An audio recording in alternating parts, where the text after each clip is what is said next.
Bonjour à tous. Et bien aujourd'hui, je suis ravie, mais vraiment ravie d'accueillir Lydia. Alors, je la laisserai dire le nom de son compte Instagram tout à l'heure. Vous comprendrez pourquoi, parce que l'anglais et moi, c'est pas trop ça. Donc, Lydia qui m'a fait l'honneur de participer à ce petit sommet, à ces rendez-vous symbiose. Écoute, Lydia, je vais te laisser te présenter. Toi, tu vas nous parler aujourd'hui de manifester la vie de ses rêves grâce au design humain. Voilà. Bien, écoute, je te laisse te présenter et puis présenter ton sujet. Puis nous, on se retrouve presque à la fin. Et si tu as des questions, je suis là. Je reste avec toi. Yes. Merci Laure, merci beaucoup pour ton invitation. Je suis vraiment ravie d'être ici aussi aujourd'hui pour vous parler de Human Design et de manifestation quantique. Donc, on va vraiment aller dans le côté magique du Human Design. C'est vraiment ma partie préférée. C'est comme ça que j'adore l'aborder. Alors, moi, je suis Lydia Van Messem. Donc, le nom de mon compte Instagram, de mon site internet, c'est The Spiritual Design Coach. Voilà. Et donc, forcément, dans Spiritual Design Coach, il y a Spiritual pour le côté spiritualité et puis Design pour le Human Design. Donc, forcément, pour moi, parler de Human Design sous l'angle de la manifestation quantique avec toute cette dimension spirituelle, c'est une évidence. Mis à part ça, je suis coach de vie certifiée et je suis du coup enseignante spirituelle et mentor en Human Design et en manifestation. En termes de fiches d'identité HD, je suis projecteur mental, donc avec une autorité environnementale, et j'ai un profil 6-2, donc celui du rôle modèle ermite. Et bien, ma mission à travers mon entreprise, c'est vraiment d'accompagner les femmes entrepreneurs, en particulier celles qui accompagnent l'humain, donc les coachs, les thérapeutes, toutes celles qui sont dans le développement personnel, dans la spiritualité, etc., à vraiment incarner leur leadership et oser prendre leur place et du coup à avoir aussi beaucoup plus d'impact sur leurs clientes en proposant du coup des transformations de dingue et en particulier grâce au design humain. Donc, c'est pour ça que j'enseigne le Human Design. J'accompagne aussi les entrepreneurs de l'autre côté, voilà, vraiment à gagner en estime de soi et être parfaitement authentique avec leur Human Design. Et du coup, je leur enseigne en même temps comment manifester finalement la vie de leurs rêves et l'entreprise aussi de leurs rêves, en tout cas l'atteinte de leurs résultats dans leur entreprise grâce au Human Design, parce que le Human Design, au-delà d'être un outil de connaissance de soi, c'est pour moi avant tout un outil incroyable d'amour de soi, d'expansion et de manifestation. En fait, c'est vraiment un facilitateur de manifestation. Donc, si tu veux bien, Laure, avant qu'on rentre vraiment dans le vif du sujet, à voir comment est-ce que le Human Design peut nous aider à manifester plus facilement, on va dire, l'atteinte de nos objectifs. Je voudrais déjà qu'on fasse un focus sur ces notions de manifestation, s'il y en a qui ne sont pas forcément très au fait avec tout ça. Alors, j'imagine que vous avez tous plus ou moins entendu parler de la loi de l'attraction, cette fameuse loi qui dit que, en gros, on crée notre réalité à partir de nos pensées. Alors, il faut savoir que la loi de l'attraction, c'est l'une des 14 lois de l'univers de la manifestation quantique. Donc, voilà, réduire le simple manifestation quantique à la loi d'attraction, c'est une erreur. Il y a tellement d'autres lois qui rentrent en considération et d'autres en plus qui sont beaucoup plus importantes finalement que la loi de l'attraction parce que ça passe beaucoup par notre empreinte vibratoire, énergétique et c'est surtout ça en fait qui va pouvoir nous aider à manifester. Alors, la manifestation quantique, c'est quoi? C'est vraiment cette capacité, en fait, à pouvoir activer notre pouvoir créateur et à faire en sorte que les choses qu'on veut voir se réaliser, en fait, dans notre vie, eh bien, se concrétisent réellement dans la matière. Et c'est vraiment ça, en fait, c'est faire prendre vie à nos rêves, à nos désirs, à nos projets, etc. Et cette notion de manifestation quantique, c'est un peu notre côté magicien qu'on a tous en nous et qu'on a tous la capacité à pouvoir activer. Encore faut-il savoir comment ça fonctionne, comment fonctionne l'univers, comment fonctionnent les énergies au niveau cosmique. Et du coup, eh bien, il y a là-dedans toute une notion de physique quantique qui fait partie intégrante en fait du Human Design. Et c'est important en fait de comprendre comment tout ça fonctionne. Alors, Nikola Tesla, vous avez très certainement déjà entendu parler de cet éminent physicien, avait une phrase que j'aime beaucoup et qui résume vraiment le fonctionnement de l'univers, c'est « Si vous voulez trouver les secrets de l'univers, pensez en termes d'énergie, de fréquence, d'information et de vibration. » Et en fait, dans cette capacité à pouvoir manifester sa vie, c'est exactement ça, parce que l'univers fonctionne de cette façon-là. Ce qu'il faut comprendre, c'est que l'énergie, c'est vraiment la clé et en fait, elle est présente partout. Partout autour de nous, dans tout ce qui existe, y compris dans le vide qui nous entoure, qu'on pense être du vide, mais en réalité, ce n'est pas du vide, c'est également de l'énergie. C'est ce qu'on appelle le champ quantique vibratoire qui contient un certain nombre d'informations. On va voir comment ça fonctionne. Et donc, nous-mêmes, en tant qu'êtres humains, alors certes, nous sommes des êtres faits de matière, on a un corps à base carbone qui est composé d'atomes, comme tout ce qui nous entoure d'ailleurs dans l'univers et sur Terre, mais nous sommes aussi et avant tout des êtres énergétiques. Parce que avant que notre âme soit venue s'incarner en fait dans ce corps de matière, elle existait déjà en fait de l'autre côté du voile invisible, donc dans des sphères un peu plus évoluées, on va dire, en termes de conscience. Et en fait, à la base, notre âme, c'est de l'énergie pure. Et donc, nous sommes en fait, avant toute chose, des êtres énergétiques, puisqu'il a été prouvé par de multiples études en physique quantique que nous sommes à 99,99999% de l'énergie. Et notre corps de matière, du coup, ne représente que 0,0000001%. Sauf que comme nous sommes incarnés dans la matière et qu'on n'a pas forcément connaissance de tout ce fonctionnement en termes universels, on va dire, nous, en fait, on se voit à travers nos yeux humains et on a l'impression de n'être qu'un corps de matière, en fait. Et on n'a pas conscience, en fait, de toute cette énergie qui est présente en nous. Alors qu'en réalité, nous sommes des êtres énergétiques et c'est vraiment, en fait, nos pensées, pour revenir à l'abstraction, c'est nos pensées, en fait, qui vont créer notre réalité d'une certaine manière. Et en fait, ce qu'il faut comprendre, c'est que tout est vibratoire. Nous sommes des êtres vibratoires. Tout ce qui compose notre monde, y compris les biens matériels, une table, une maison, une voiture, ce que vous voulez, vibre également à une certaine fréquence. Et en fait, c'est cette vibration, ou plutôt ces vibrations, en fait, qui vont pouvoir faire en sorte que les atomes, en fait, vont s'agglomérer entre eux pour former quelque chose de matériel au niveau concret. Ce qui veut dire qu'en fait, que tout le monde qui nous entoure, finalement, est un monde en quelque sorte illusoire et qui n'est mu que par l'énergie. Si on enlève l'énergie, il n'y a plus de matière. C'est l'énergie qui crée la matière. Et c'est pour ça que c'est important de comprendre que nous sommes des êtres énergétiques et que nous créons en fait notre réalité et notre monde matériel à partir de notre énergie. Et c'est là-dessus justement qu'on va pouvoir travailler, et en particulier avec le Human Design, qui va être en fait un facilitateur de manifestation. Autre chose à comprendre également avec la manifestation, c'est que quand on veut réaliser nos plus grands rêves, en fait, on va comme passer commande auprès de l'univers pour pouvoir manifester cette chose-là. Donc, on va poser en fait une intention. On va dire, voilà, j'ai envie de réaliser telle chose. On va poser l'intention. Et l'univers, lui, en fait, il agit comme un récepteur énergétique et il va venir, en fait, nous renvoyer notre information dans l'état, comment dire, en fait, ça va agir comme un boomerang.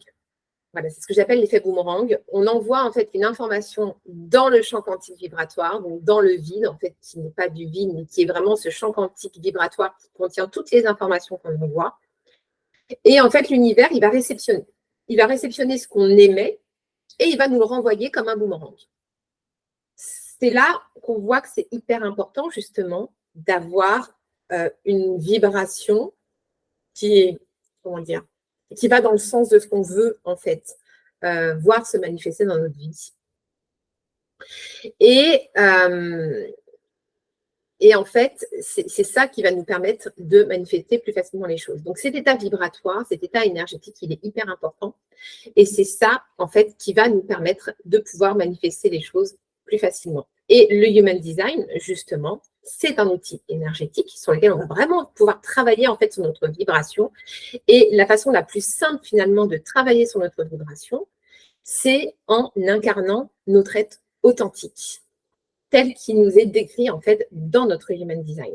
Parce que plus on incarne son design, plus on est aligné à son énergie, moins on va avoir de résistance et plus on va être en capacité de pouvoir manifester les choses. Parce que ce qu'il faut savoir aussi, c'est que quand on cherche à manifester les choses, il y a un certain nombre de freins qui vont venir en fait empêcher notre capacité à pouvoir manifester les choses. Et c'est des freins en fait qui appartiennent vraiment à notre vie d'humain. Donc, parmi ces freins, on va avoir tout ce qui est le manque de confiance, d'estime de soi et d'amour de soi. Ça, c'est un frein énorme. Très souvent, ça va être dû à une méconnaissance de soi, ça va être dû à une méconnaissance de ses capacités, de sa valeur, des conditionnements qu'on aura pu avoir, de ce qu'on a pu nous dire, etc. quand on était enfant. Donc tout ça, ça forge notre personnalité, ça forge notre ego, cette fameuse partie de notre personnalité qui est là pour nous protéger, mais voilà, qui contient toutes nos blessures, toute notre expérience et puis qui veut absolument nous empêcher d'expanser parce qu'il veut rester en sécurité absolument. Donc tout ça, forcément, ça va venir freiner notre expansion. On va avoir toutes nos interférences de manière générale, donc nos doutes, nos peurs, nos émotions, nos blessures du passé, nos conditionnements, nos croyances, nos parts d'ombre également, qu'on ne voit pas forcément et qui malgré tout sont là, elles sont enfouies, mais voilà, elles se manifestent au niveau inconscient et du coup, elles viennent également nous empêcher de pouvoir manifester les choses. Et du coup, ça va être important aussi de pouvoir faire un travail très important de déconditionnement pour justement pouvoir en fait se défaire de toutes ces interférences, qu'elles ne viennent plus nous empêcher en fait de vouloir manifester ce qu'on veut.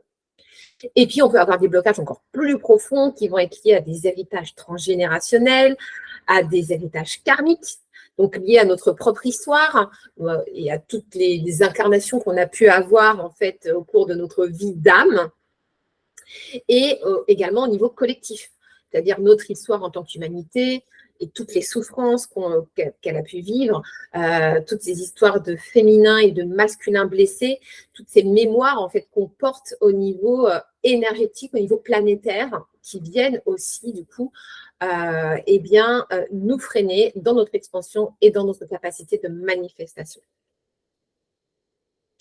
Et du coup, le Human Design va vraiment nous permettre là en fait de pouvoir manifester plus facilement les choses.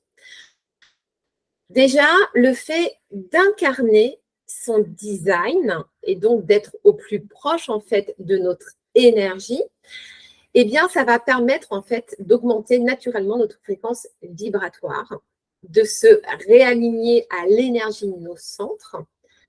Ça aussi, ça va permettre d'augmenter la fréquence vibratoire parce que ça va nous permettre d'être beaucoup plus ancrés pour pouvoir manifester les choses. C'est important en fait d'être ancré dans la matière. Parce qu'on veut venir justement concrétiser les choses. Donc, si on n'est pas ancré dans la matière et qu'on est trop dans des sphères un peu perchées, etc., du coup, on va avoir plus de difficultés aussi à pouvoir manifester les choses. Donc, le fait de venir se réaligner à l'énergie de nos centres énergétiques, ça va vraiment permettre en fait d'amener plus d'ancrage et aussi d'augmenter nos fréquences vibratoires. Ensuite, ce que le design humain nous permet de faire également, c'est qu'il nous révèle en fait quels sont nos talents, quels sont nos dons innés qu'on va pouvoir en fait utiliser dans notre activité, si on est entrepreneur ou même dans notre travail en général, si on est dans un travail salarié, peu importe. Et puis aussi dans notre vie de manière générale. Donc là, on va pouvoir du coup voir en fait la valeur que l'on a réellement. On va pouvoir prendre conscience en fait qu'on a réellement de la valeur, qu'on a réellement quelque chose à apporter aux autres et du coup forcément ça va avoir aussi un impact sur notre estime de nous-mêmes. Et ça c'est hyper important en fait pour pouvoir manifester les choses plus facilement. Il va nous permettre également de nous révéler notre mission de vie. Et ça, c'est un point aussi important parce que plus on va être aligné avec notre mission de vie. Et là encore, ça va agir en fait sur notre fréquence vibratoire parce qu'on va vraiment être dans l'incarnation pleine et entière de ce que notre âme est venue expérimenter. Et donc ça va nous permettre d'avoir une vie qui a vraiment du sens, qui est vraiment vibrante, vivante. Et ça va du coup aussi augmenter notre fréquence vibratoire. Il va nous permettre de pouvoir se donner de l'amour et de gagner en estime de soi, d'amener aussi des émotions positives. Ce que fait le Human Design, c'est qu'il nous permet vraiment de pouvoir nous mettre en position d'observateur vis-à-vis de nous-mêmes. Parce qu'en fait, on apprend notre mode de fonctionnement. On sait comment on est censé réagir en fonction de nos centres, s'ils sont définis, s'ils sont non définis. En particulier, ceux qui sont non définis, parce que c'est surtout dans ces centres-là, on va avoir le thème du non-soi qui va se révéler. Et donc, en fait, ça va nous apprendre finalement à être en auto-observation de nous-mêmes et à venir en fait corriger quand on voit en fait qu'on est dans notre thème du non-soi. Et à partir de ça, on va pouvoir en fait reprogrammer nos pensées, reprogrammer nos croyances, corriger notre comportement et du coup se déconditionner aussi petit à petit. Le déconditionnement passe beaucoup par le travail sur les centres et sur le type énergétique également. Il va nous permettre également de pouvoir nous rapprocher de notre intuition, en particulier en suivant son autorité. L'autorité en Human Design, c'est vraiment la façon que notre âme a choisi de nous faire passer les messages par le corps. Donc, ça passe toujours par le corps. Ça dépend des autorités. Pour les autorités extérieures, donc là, je pense en particulier à la mienne, l'autorité environnementale pour les projecteurs mentaux, et puis l'autorité lunaire pour les réflecteurs, où là, c'est des autorités qui viennent de l'extérieur. Pour toutes les autres autorités, ça vient de l'intérieur et ça passe toujours par le corps. Donc, en fonction des centres définis, voilà, il va y avoir plusieurs autorités différentes. Mais en tout cas, c'est de cette façon-là, en fait, que notre intuition va venir nous parler. Et c'est comme ça, en fait, qu'on va pouvoir se guider, prendre les bonnes décisions pour nous dans notre vie et on va arrêter, en fait, de prendre des décisions avec le mental. Parce que quand on prend les décisions avec le mental, il faut savoir que la voie du mental, c'est la voie privilégiée qu'utilise notre ego. Donc, cette partie blessée qui va absolument nous protéger, nous maintenir, en fait, dans un état de survie.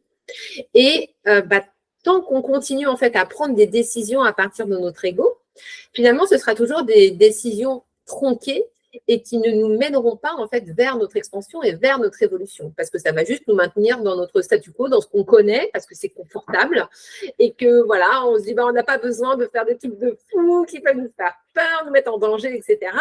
Donc quelque part, voilà, lui il est content et tout, il se dit ouais c'est cool, et ça c'est la meilleure décision.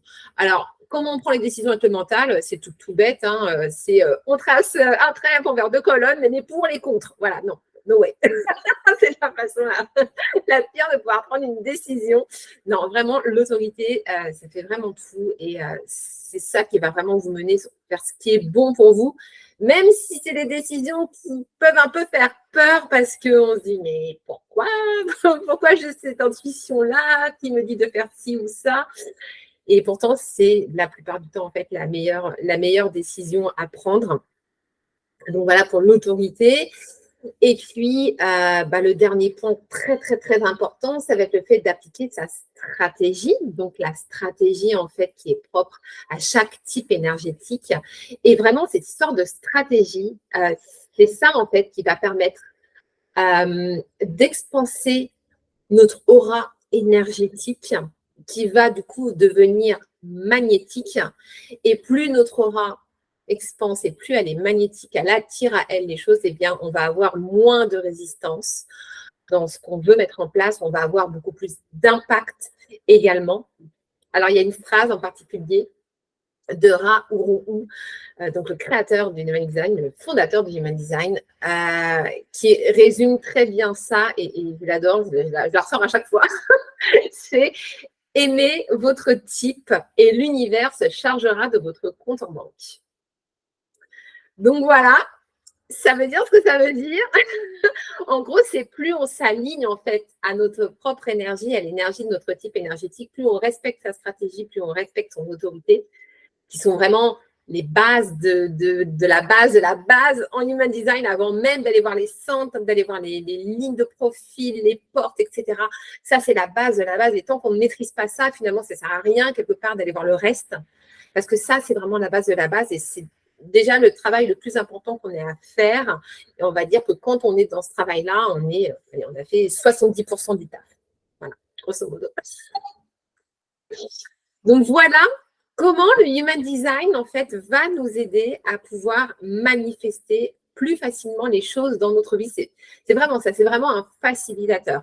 D'un côté, on a effectivement toutes ces questions de loi universelle qu'on peut venir appliquer. On peut déjà manifester les choses dans sa vie sans le Human Design. Mais c'est important pour pouvoir réussir à manifester les choses aussi, de pouvoir se déconditionner et de se débarrasser de toutes ces interférences, de tous ces freins. Et c'est en ça que le Human Design est vraiment un outil excellent et extraordinaire.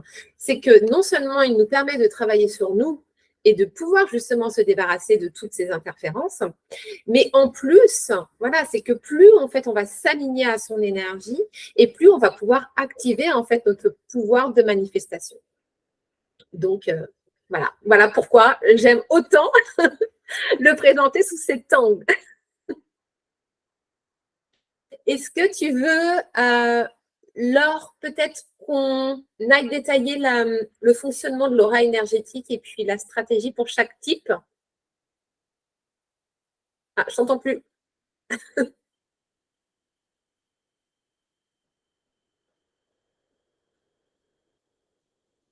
Ok, bon, alors, Laure n'a plus de son, mais c'est moi qui ai la caisse.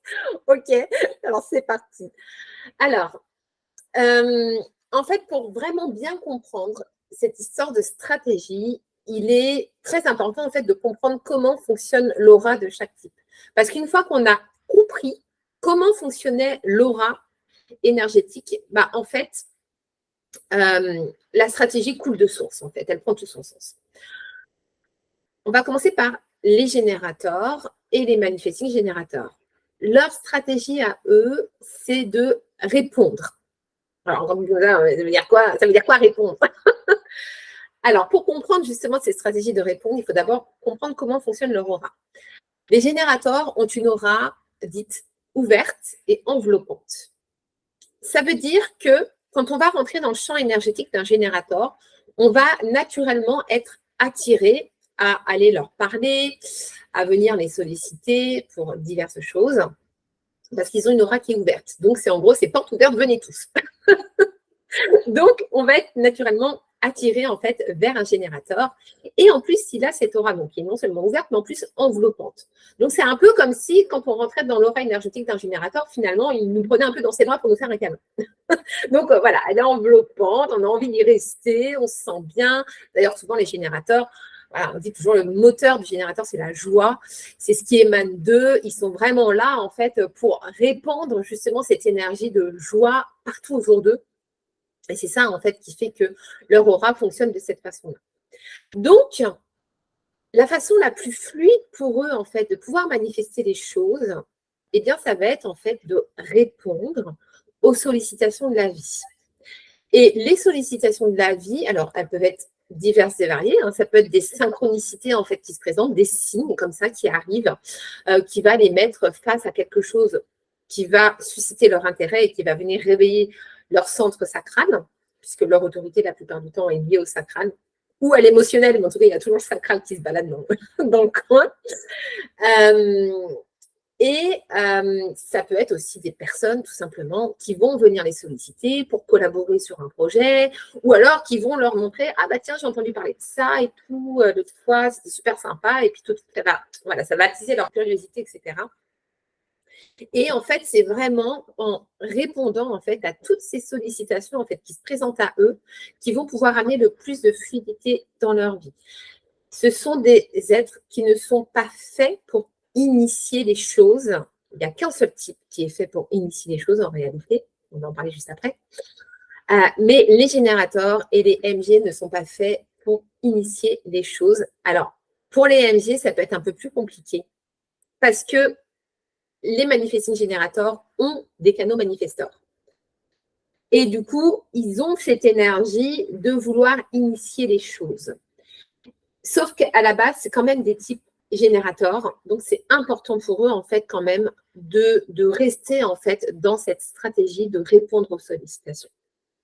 Et alors, si vous êtes générateur, je vous invite à regarder un petit peu dans votre vie, dans toutes vos expériences de vie, comment est-ce que les choses sont arrivées à vous avec le plus de fluidité. Et je suis quasiment sûre que des fois où vous avez essayé d'initier les choses, vous avez eu beaucoup d'obstacles, beaucoup de résistance. Et puis les fois où c'est les gens qui vous ont amené les choses sur un plateau, entre guillemets, ça s'est passé de façon beaucoup plus fluide. Voilà, c'est un petit peu l'idée. Les manifestors, puisqu'on en parlait, les manifestors, en fait, c'est les seuls qui peuvent réellement initier les choses. L'aura énergétique des manifestors, elle est dite sélective et fermée. Fermée, voire un peu repoussante. Alors, ça dépend pour qui.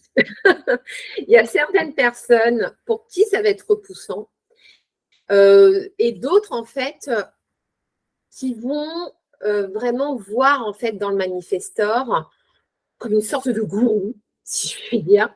Donc, avec eux, ça passe ou ça casse, en fait, en termes d'énergie. Si vous êtes manifesteur, c'est soit on vous met sur un piédestal, on vous admire et on va vous suivre dans tout ce que vous faites, soit ça va bloquer tout de suite au niveau de l'énergie et tout de suite, c'est non, c'est pas possible.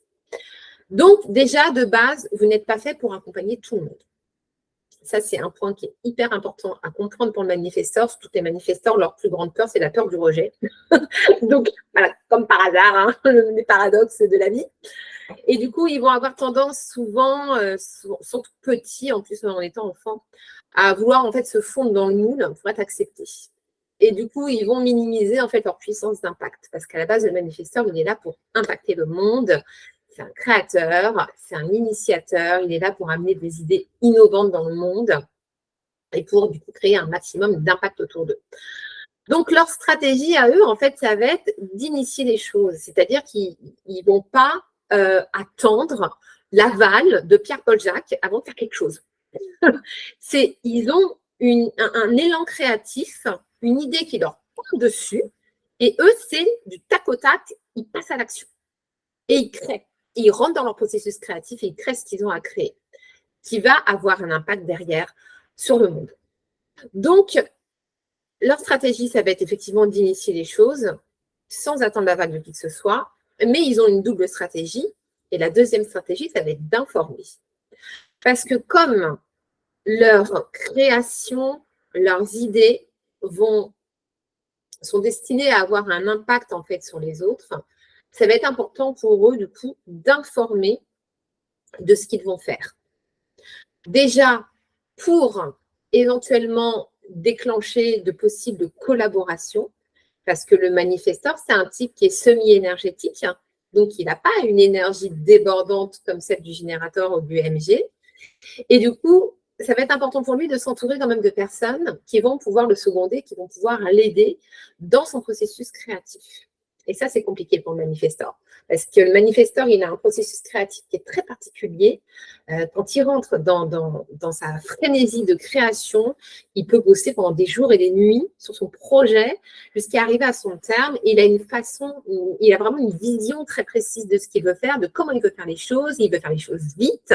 Et du coup, c'est compliqué pour lui de pouvoir collaborer avec d'autres personnes parce qu'il attend en fait des autres qu'ils aillent à son rythme en fait et qu'ils puissent en quelque sorte lire dans sa tête et tout appliquer comme lui voudrait que les choses soient faites. Mais en même temps, ça va être important pour lui aussi quand même de pouvoir s'entourer et de pouvoir déléguer, on va dire, une partie de ce qu'il fait s'il veut pouvoir maintenir son énergie. Parce que pour pouvoir aller au bout de ses projets, il faut tenir l'énergie. Hein. C'est quand même voilà, c'est comment dire, une condition sine qua non. Donc, le fait d'informer sur ce qu'il fait, en fait, sur ce qu'il va créer, déjà, ça peut permettre déjà de déclencher voilà, des personnes qui peuvent être amenées à collaborer avec lui. Et le deuxième point majeur dans cette stratégie d'informer les autres, c'est de pouvoir s'assurer d'avoir la paix quand il rentre dans son processus créatif. Parce qu'alors, il n'y a rien de plus déclenchant au niveau du manifestor de quelqu'un qui vient en fait l'emmerder, clairement, quand il rentre dans son processus créatif. Non, mais c'est ça, regarde les mots à un moment donné.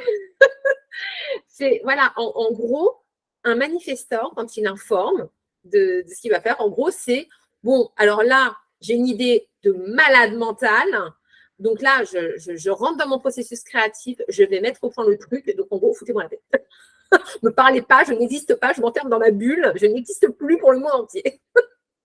C'est un peu ça.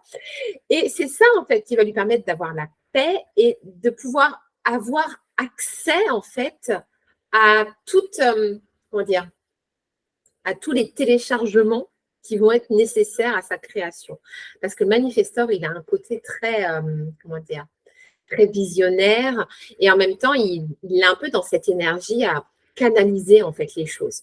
C'est comme s'il réceptionnait tout. C'est un être qui est très, très lié aux astres, qui est très, très lié au monde invisible de manière générale. D'ailleurs, Rao Ruu, le fondateur du Human Design, il était manifestor et pour le coup, le Human Design, c'est un outil qui l'a canalisé.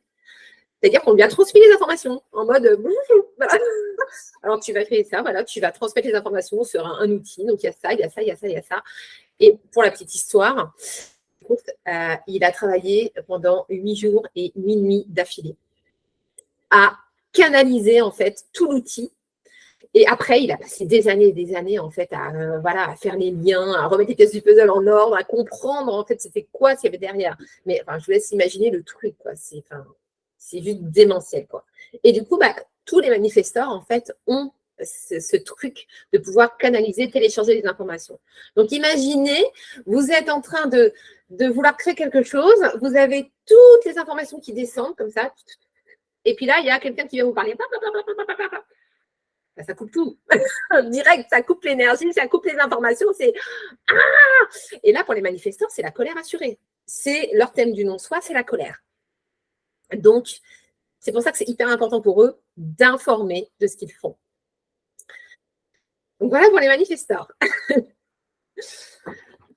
Ensuite, on a les projecteurs. Alors, les projecteurs, avec cette fameuse stratégie d'attendre l'invitation. Alors, je sais que c'est toujours très compliqué pour un manifesteur de comprendre c'est quoi, ça veut dire quoi, attendre l'invitation. Moi, la première, voilà, quand j'ai vu ma stratégie, je fais what? Donc, j'imagine que toi, alors, c'est pareil. Et du coup, pour comprendre en fait pourquoi c'est si important pour le projecteur d'attendre l'invitation, c'est que le projecteur a une aura énergétique qui est concentrée, pénétrante et absorbante. Ça veut dire quoi? Ça veut dire que quand un projecteur rentre dans le champ énergétique de quelqu'un d'autre, en fait, c'est comme s'il avait un espèce de rayon laser intégré qui lui permet en fait de pénétrer à l'intérieur de l'aura énergétique de l'autre et il ne va pas juste le voir en surface, il va le scanner de haut en bas, de bas en haut, comme ça.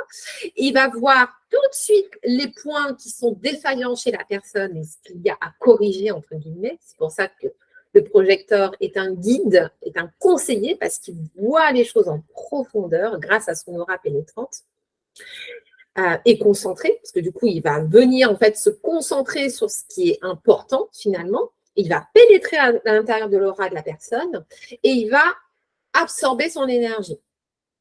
Ça fait un peu vampire, dit comme ça, mais c'est un peu l'idée, quoi. Voilà, on absorbe l'énergie de l'autre et c'est ça qui nous donne cette capacité, justement, dans le projecteur, de pouvoir lire à l'intérieur de la personne. Comme je dis toujours, le projecteur, il lit les âmes. Il ne voit pas la personne en surface, il lit l'âme de la personne. Du coup, là, on comprend du coup, par conséquent, pourquoi c'est aussi important pour lui d'attendre l'invitation. Cette stratégie d'attendre l'invitation, c'est vraiment quand il est en fait en rapport avec quelqu'un. Imaginons un projecteur qui vient comme ça, il pénètre à l'intérieur de votre énergie, de votre aura énergétique, il lit en vous comme dans un livre ouvert, et puis il vous sort tout comme ça. Alors, ouais, donc il y a ça qui ne va pas, il y a ça qui ne va pas, donc tu devras faire ça, tu devras faire ça, et puis ça, et puis ça, et puis ça. La personne ne vous a rien demandé. Et vous lui balancez la sauce comme ça à la figure. Mais imaginez un peu la violence du truc, en fait. C'est que la personne, en fait, qui ne vous a pas sollicité, quand vous faites ça, en fait, vous violez son intimité. Ça peut vraiment être perçu comme un viol, comme une agression de la part de l'autre personne. Et c'est pour ça que c'est hyper important d'attendre que la personne qui est en face de vous vienne vous inviter à partager votre vision. Ce que vous voyez, ce que vous pressentez, ce que vous ressentez, ce que vous pouvez lui donner comme conseil. C'est hyper important d'attendre que ce soit l'autre qui vous dise « Ah bah voilà, j'ai ça qui ne va pas, ça qui ne va pas, tu n'as pas un conseil pour moi et tout, comment est-ce que tu vois les choses ?» Là, ouais, là on y va et là on va avoir de l'impact. Et là, on va pouvoir agir auprès de la personne. Par contre, si on lui balance la sauce comme ça alors qu'elle ne nous a rien demandé, au mieux, elle va nous regarder un peu bizarre de travers, elle va nous ignorer, en fait, elle ne va pas du tout entendre ce qu'on lui dit. Vraiment, ça va rentrer là, ça va ressortir direct. Hein. Ou alors, elle va nous envoyer chier. Voilà, jamais très agréable non plus. Hein. Mais c'est vraiment, moi, ça a été l'histoire de ma vie avant de connaître le Human Design, parce que je faisais tout le temps ça. Parce que le projecteur, le truc, c'est que comme c'est un être qui est hyper curieux, qui est naturellement expert dans plein de domaines différents, parce qu'il a cette capacité justement à pouvoir tout capter, à pouvoir tout absorber, etc., pour connaître plein de choses, et puis il voit les choses, quoi, il voit les choses en profondeur. Donc il est là, il a envie de dire à l'autre ce qu'il doit faire pour l'aider, etc. Bah, surtout quand on est voilà, dans cette volonté d'aider les autres, etc., qu'on est thérapeute, qu'on est coach, etc., et qu'on est vraiment là pour accompagner les autres, bah, on a envie de leur dire, quoi. Mais le truc, c'est que quand on fait ça, sans qu'il nous ait invités, et qu'on voit qu'en fait, ça n'a aucun impact, on se dit, what? Non, mais sérieux, quoi. Je suis en train de lui dire tout ce qu'il faut pour que ça aille mieux, machin, etc. Et en fait, il en a rien à foutre, quoi. Il en a rien à foutre ce que je lui dis.